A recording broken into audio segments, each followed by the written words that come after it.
আসসালামু আলাইকুম। সংবাদে আপনাদের সবাইকে স্বাগত জানাচ্ছি। আমি ফিরোজ তোহা। শুরুতেই সংবাদ শিরোনাম। বাংলাদেশের সর্বশেষ গুরুত্বপূর্ণ আপডেট সংবাদে আপনাকে স্বাগত।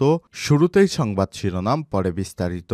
শুরুতেই জানাবো, গোমো হত্যা নেপথ্যে কে জানালেন আসিফ নজরুল। বিগত সরকার আমলে সংগঠিত গোমো হত্যার বিষয়ে কথা বলেছেন অন্তর্বর্তীকালীন সরকারের আইন উপদেষ্টা আসিফ নজরুল। এই গোমো হত্যার নেপথ্যে রয়েছেন শেখ হাসিনা স্বয়ং নিজেই নির্দেশদাতা, জানালেন আইন উপদেষ্টা ডক্টর আসিফ নজরুল। আজ নিজের ভেরিফাইড ফেসবুক আইডিতে এক পোস্টে সব তথ্য জানান তিনি। এরপর জানাবো, কৃষক দলের নেতাকে গ্রেপ্তার করায় থানা ঘেরাও অতঃপর।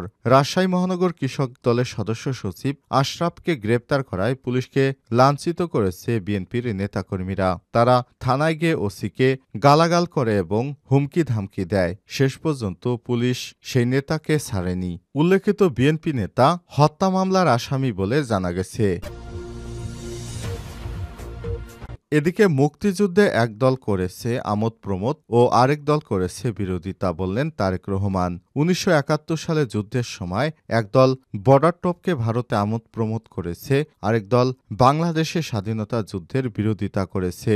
আর বিএনপি একাই মহান মুক্তিযুদ্ধের সময় যুদ্ধ করেছে বলে জানিয়েছেন বিএনপির ভারপ্রাপ্ত চেয়ারম্যান তারেক রহমান। আর অন্য দুই দল, আওয়ামী লীগ ভারতে গিয়ে আমোদ প্রমোদ করেছে, আর বাংলাদেশ জামাত ইসলাম দেশে স্বাধীনতা বিরোধী হিসেবে কাজ করেছে।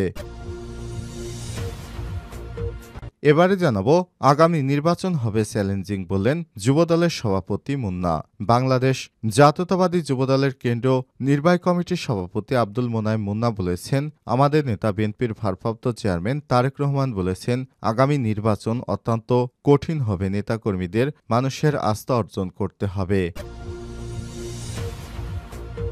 এদিকে চুয়াডাঙ্গায় প্রায় ৪ কোটি টাকার মাদক ধ্বংস করেছে বিজিবি। চুয়াডাঙ্গা ও মেহেরপুর সীমান্তবর্তী এলাকায় জব্দ হওয়া অবৈধ বিভিন্ন ধরনের মাদক দ্রব্য ধ্বংস করেছে বিজিবি। ফেন্সিডিল, মদ, বিয়ার, হেরোইন, গাঁজা ও কোকেন সহ বিভিন্ন ধরনের মাদক দ্রব্য ধ্বংস করা হয়। এসব মাদকের আনুমানিক বাজার মূল্য প্রায় ৪ কোটি টাকা। এবং সর্বশেষ জানাবো, জামিনে মুক্তির পর কারাফটক থেকে ফের গ্রেপ্তার হলেন সাবেক এমপি। জামিনে মুক্তির পর কারাফটকে আবারও আটক হয়েছেন রাজশাহী ৪ বাগমারা আসনের সাবেক এমপি আবুল কালাম আজাদ। বুধবার ২৯ জানুয়ারি রাত ৮টার দিকে তিনি রাজশাহী কেন্দ্রীয় কারাগার থেকে মুক্তি পান। এরপর কারাফটকেই তাকে আটক করে জেলা পুলিশের গোয়েন্দা শাখা ডিবি। প্রিয় দর্শক, এতক্ষণ শুনছিলেন সংবাদ শিরোনাম, এবারে বিস্তারিত। তবে তার আগে বন্ধুরা, অনুরোধ থাকবে সংবাদটিতে একটি লাইক দিন। এই চ্যানেলে আপনি নতুন হয়ে থাকলে আমাদের সংবাদটি দেখতে দেখতে চ্যানেলটি সাবস্ক্রাইব করে রাখুন। কমেন্ট করে বন্ধুরা আপনার মূল্যবান মতামত জানিয়ে দিন আপনি বিশ্বের কোন দেশ থেকে বা বাংলাদেশের কোন স্থান থেকে আমাদের সংবাদটি দেখছেন এবং শুনছেন। এবারে বিস্তারিত। গুমো হত্যা নেপথ্যে কে জানালেন আসিফ নজরুল। বিগত সরকার আমলে সংগঠিত গুমো হত্যা নিয়ে কথা বলেছেন অন্তর্বর্তীকালীন সরকারের উপদেষ্টা আসিফ নজরুল। এই গুমো হত্যা নেপথ্যে কে আছেন জানালেন তিনি। বুধবার ২৯ জানুয়ারি নিজের ভেরিফাইড ফেসবুক আইডিতে এক পোস্টে সব তথ্য জানান তিনি। পাঠকদের জন্য স্ট্যাটাসটি তুলে ধরা হলো। স্বৈরাচার শেখ হাসিনা নিজেই গুমো হত্যার নির্দেশদাতা ছিলেন। তারা সরাসরি নির্দেশ দিতেন। তার সরাসরি নির্দেশেই গুমো হত্যার মতো ঘটনা ঘটেছে দেশে। যুক্তরাষ্ট্রভিত্তিক আন্তর্জাতিক মানবাধিকার সংস্থা হিউম্যান রাইটস ওয়াচের HRW-র এক প্রতিবেদনে মানবাধিকার লঙ্ঘনের এমন সব ভয়ঙ্কর তথ্য সামনে উঠে এসেছে। আজ মঙ্গলবার ঢাকায় রাষ্ট্রীয় অতিথি ভবন যমুনার HRW-র এশিয়া অঞ্চলের পরিচালক ইলেইন পিয়ারসনের নেতৃত্বে একটি প্রতিনিধি দল অধ্যাপক ইউনুসের সঙ্গে সাক্ষাৎ করেছেন। এ সময় তারা প্রধান উপদেষ্টার কাছে জুলাই বিপ্লবের উপর একটি প্রতিবেদন হস্তান্তর করেন। এই প্রতিবেদনে সব তথ্য তুলে ধরা হয়েছে। HRW-র প্রতিনিধি দলটি অন্তর্বর্তীকালীন সরকারের সংস্কার কর্মসূচি এবং দেশের মানবাধিকার পরিস্থিতি উন্নয়ন প্রচেষ্টার প্রশংসা করেছেন।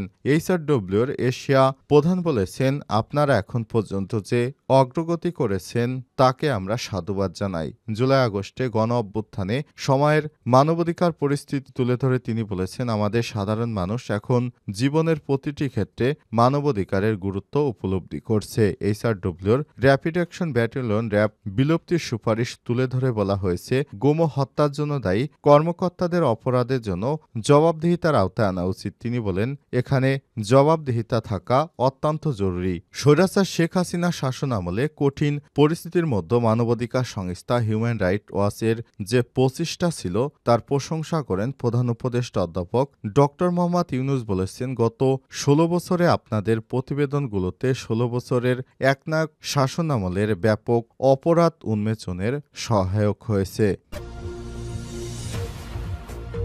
কৃষক দলের নেতাকে গ্রেপ্তার করায় থানা ঘেরাও। অতঃপর রাজশাহী মহানগর কৃষক দলের সদস্য সচিব আশরাফকে গ্রেপ্তার করায় পুলিশকে লাঞ্ছিত করেছে কৃষক দল ও ছাত্র দলের কর্মীরা। বুধবার ২৯ জানুয়ারি রাত ৯টার সময় একটি হত্যা মামলার কল রেকর্ডের সূত্র ধরে আশরাফকে গ্রেপ্তার করে শাহমুকদুম থানায় নিয়ে আসা হয়। কিছুক্ষণ পরে কৃষক দল ও ছাত্র দলের বেশ কিছু নেতাকর্মী থানা ঘেরাও করে ওসি রুমে এসে হট্টগোল শুরু করে। সেখানে আশরাফকে ছেড়ে দিতে চাপ দেয় তারা। পুলিশ কৃষক দল নেতা আশরাফকে ছাড়তে না চাইলে তারা পুলিশকে ধাক্কাধাক্কি এবং উচ্চস্বরে গালিগালাজ করে। পরে মহানগর কৃষক দলের আহ্বায়ক শামীম থানায় এসে নেতাকর্মীদের নিয়ন্ত্রণ করার চেষ্টা করলে এবং পুলিশের সঙ্গে কথা বলে তা মীমাংসার আলোচনা করে। মহানগর কৃষক দলের আহ্বায়ক মোহাম্মদ শামীম জানান, আমরা পুলিশের সঙ্গে কথা বলেছি, বিস্তারিত পরে জানাবো। বিএনপির কিছু উচ্ছৃঙ্খল নেতাকর্মী থানা ঘেরাও করে পুলিশের উপর হামলার ঘটনা নিন্দনীয় বলে জানান তিনি। মুক্তিযুদ্ধে এক দল আমোদ প্রমোদ করেছে, আরেক দল বিরোধিতা করেছে। ১৯৭১ সালে মুক্তিযুদ্ধের সময় একদল বর্ডার টপকে ভারতে আমোদ প্রমোদ করে কাটিয়েছে, আবার একদল স্বাধীনতা যুদ্ধের বিরোধিতা করেছে বলে মন্তব্য করেছেন বিএনপির ভারপ্রাপ্ত চেয়ারম্যান তারেক রহমান। বুধবার ২৯ জানুয়ারি সন্ধ্যায় জোহান ড্রিম ভ্যালি মিলনায়তনে ঝিনাইদহ, যশোর ও নড়াইল জেলা বিএনপি আয়োজিত রাষ্ট্রকাঠামো মেরামতের ৩১ দফা জনসম্পৃক্ত শীর্ষক এক কর্মশালায় ভার্চুয়ালি যুক্ত হয়ে সব কথা বলেন তিনি বলেছেন, দেশপ্রেম ইমানের অঙ্গ, দেশের মানুষের অধিকার রক্ষা করাও ইমানের মধ্যে পড়ে। তারেক রহমান বলেছেন, স্বৈরাচারী হাসিনা সরকারের আমলে ১৬ বছরে বিএনপি সহ বিরোধী রাজনৈতিক দলের নেতাকর্মীরা খুন, গুম, হামলা মামলার শিকার হয়েছে। দেশ ও দেশের মানুষের অধিকার প্রতিষ্ঠার জন্য কর্মীরা নির্যাতনের শিকার হয়েছেন। জনগণের একটি বিশাল অংশ বিশ্বাস করে আগামীতে দেশে যদি ভালো কিছু হয় সেটা বিএনপির দ্বারাই হবে। পিতাকে স্মরণ করে তিনি বলেন, স্বাধীনতার মহান ঘোষক শহীদ রাষ্ট্রপতি জিয়াউর রহমান দেশ গঠনে নিজেই মাঠে ঘাটে হেঁটে হেঁটে কাজ করেছেন। আমরা শহীদ জিয়ার সেই নীতি নিয়ে কাজ করতে চাই। বিএনপির ৩১ দফা কেবল দেশ ও দেশের মানুষের জন্য উল্লেখ করে তারেক রহমান বলেছেন, ৩১ দফার মাধ্যমে আমরা দেশের মানুষের শুভ পরিবর্তন ঘটাতে চাই, যেটি মানুষ প্রত্যাশা করে। এই পরিবর্তন কোনো জাদু বা ম্যাজিক নয় যে বলবো আর হয়ে যাবে। এজন্য জনগণের আস্থা ধরে রাখতে হবে, নিজেদের পরিবর্তন করতে হবে, আমাদের মন মানসিকতার পরিবর্তন ঘটাতে হবে। তাই আমাদের ভাবনায় শুধু জনগণ, জনগণ ও জনগণ। শুধু তাই নয়, এই ৩১ দফা বাস্তবায়নের মাধ্যমে আমরা সব জুলুম নির্যাতনের প্রতিশোধ নেব। বিএনপির দ্বিতীয় প্রধান এই নেতা বলেছেন, আমি প্রতিবারই বলছি, সামনের পথ মোটেও মসৃণ হবে না। বিএনপির বিরুদ্ধে দেশি বিদেশি ষড়যন্ত্র করা হচ্ছে। এসব ষড়যন্ত্র মোকাবেলা করা আমাদের ঐক্যবদ্ধ দায়িত্ব হবে। জনগণের আস্থা নষ্ট হয় এমন কোনো কাজ করা যাবে না। মানুষের আস্থা ও ভালোবাসা অর্জনে দলের নেতাকর্মীদের এক থাকতে হবে। বিএনপির লাখ লাখ নেতাকর্মীকে এখন থেকে প্রস্তুতি নিতে হবে।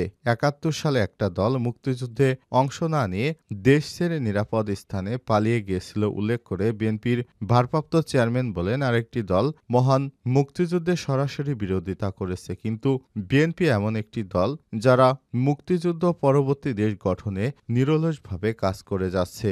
আগামী নির্বাচনের প্রসঙ্গে তিনি বলেছেন, আমরা একটি সুষ্ঠু গ্রহণযোগ্য নির্বাচনের অপেক্ষায় আছি। পুরো জাতি নির্বাচনের জন্য অপেক্ষায় রয়েছে। জনগণ বিএনপিকে রাষ্ট্র ক্ষমতায় আনার জন্য উন্মুখ হয়ে আছে। আগামী নির্বাচনে রাষ্ট্র ক্ষমতায় যেতে হলে আমাদের সকল নেতাকর্মীকে জনগণের আস্থা অর্জন করতে হবে।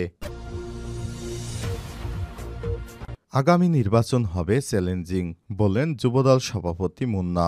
বাংলাদেশ জাতীয়তাবাদী যুবদলের কেন্দ্রীয় কমিটির নির্বাহী সভাপতি আব্দুল মোনায়েম মুন্না বলেছেন, আমাদের নেতা বিএনপির ভারপ্রাপ্ত চেয়ারম্যান তারেক রহমান বলেছেন, আগামী নির্বাচন একটি কঠিন নির্বাচন হবে। আমরা সেই নির্বাচনকে চ্যালেঞ্জ হিসেবে নিয়েছি। আগামী নির্বাচনকে সামনে রেখে আমাদেরকে সাংগঠনিকভাবে শক্তিশালী হতে হবে। প্রত্যেকটি মানুষের দোরগোড়ায় যেতে হবে, মানুষের আস্থা অর্জন করতে হবে। তাহলে আমরা আগামী নির্বাচনে জয়ী হতে পারব। এ সময় তিনি আরো বলেছেন, দলকে ভালোবাসলে অবশ্যই দলের নির্দেশ মানতে হবে। সংগঠন শক্তিশালী হলেই দলের কাঠামো ভিত মজবুত হবে। আগামীতে কুমিল্লা দক্ষিণ জেলা ও মহানগরের ২৭টি ওয়ার্ড কমিটি করে জেলা উপজেলা নির্বাচনে চ্যালেঞ্জ মোকাবিলা করতে শক্তিশালী কমিটি করে সাধারণ মানুষের কাছে দাঁড়ানোর আহ্বান জানান তিনি। কুমিল্লা দক্ষিণ জেলা মহানগর যুবদলের উদ্যোগে বুধবার ২৮ জানুয়ারি সন্ধ্যায় নগরীর বাদুরতলা দলীয় কার্যালয়ে সাংগঠনিক মতবিনিময় সভা শেষে সব কথা বলেছেন তিনি। মহানগর যুবদলের আহ্বায়ক ফয়সালুর রহমান পাভেলের সভাপতিত্বে মতবিনিময় সভায় উপস্থিত ছিলেন মহানগর যুবদলের সদস্য সচিব রোমান হাসান, মহানগর যুবদলের সিনিয়র যুগ্ম আহ্বায়ক রিয়াসউদ্দিন রিয়াজ সহ অন্যান্য নেতৃত্ববৃন্দ।